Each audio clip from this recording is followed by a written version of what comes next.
ലഹരി മാഫിയകളെ സംരക്ഷിക്കുന്നത് ഭരണ രാഷ്ട്രീയ നേതൃത്വങ്ങളാണെന്നും നിയമ സംവിധാനങ്ങളുടെ നിഷ്ക്രിയത്വവും രാജ്യദ്രോഹ ശക്തികളുടെ സ്വാധീനവുമാണ് സംസ്ഥാനത്ത് ലഹരി ഒഴുകി നാശം വിതയ്ക്കുന്നതിന് മുഖ്യ കാരണവുമെന്നും Catholic Bishops Conference of India laity council secretary chevalier advocate V C. Sebastian സംസ്ഥാനത്തുടനീളം മദ്യമൊഴുക്കി സർക്കാർ തന്നെ മദ്യവിതരണത്തിന് കുടപിടിക്കുന്നത് എതിർക്കപ്പെടണം.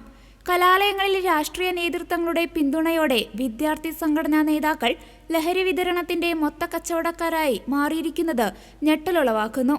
അതിഥി തൊഴിലാളികളുടെ മറവിൽ കേരളത്തിലേക്ക് എത്തിച്ചേരുന്ന ലഹരി ഉൽപ്പന്നങ്ങളെക്കുറിച്ചും വിതരണത്തെക്കുറിച്ചും കേന്ദ്ര ആഭ്യന്തര സുരക്ഷാ ഏജൻസികളുടെ ഇടപെടലും അന്വേഷണവും അടിയന്തരമാണ്. അഫ്ഗാനിസ്ഥാനിൽ ഉൽപ്പാദിപ്പിക്കുന്ന രാസലഹരി എങ്ങനെ കേരളത്തിൽ വിതരണ ശൃംഖല സൃഷ്ടിക്കുന്നുവെന്ന് കണ്ടെത്തി നടപടികളുണ്ടാകണം. വിദ്യാഭ്യാസ സ്ഥാപനങ്ങൾ കേന്ദ്രീകരിച്ചുള്ള ലഹരി വിതരണ ശൃംഖലകൾ അറുത്തുമാറ്റുവാൻ പൊതുസമൂഹം സംഘടിക്കുന്നില്ലെങ്കിൽ വലിയ ദുരന്തത്തിന് കേരളം സാക്ഷ്യം വഹിക്കേണ്ടി വരും. കുടുംബങ്ങൾ ശിഥിലമാക്കി നാശത്തിന്റെ വിത്ത് വിതയ്ക്കുന്ന ഭീകരവാദ അജണ്ടകൾ കേരള മണ്ണിൽ യാതൊരു കാരണവശാലും അനുവദിച്ചു കൊടുക്കരുതെന്നും വിദ്യാഭ്യാസ സ്ഥാപനങ്ങളും ഹോസ്റ്റലുകളും പരിസരങ്ങളും കേന്ദ്രീകരിച്ച് അന്വേഷണങ്ങളും നടപടികളും ത്വരിതപ്പെടുത്തണമെന്നും നിയമങ്ങൾ കർക്കശമാക്കി നടപ്പിലാക്കണമെന്നും അടിയന്തര സാഹചര്യത്തിൽ കേന്ദ്ര അന്വേഷണ ഏജൻസികളുടെ ഇടപെടലുണ്ടാകണമെന്നും അഡ്വക്കേറ്റ് വി.സി. സെബാസ്റ്റ്യൻ അഭ്യർത്ഥിച്ചു.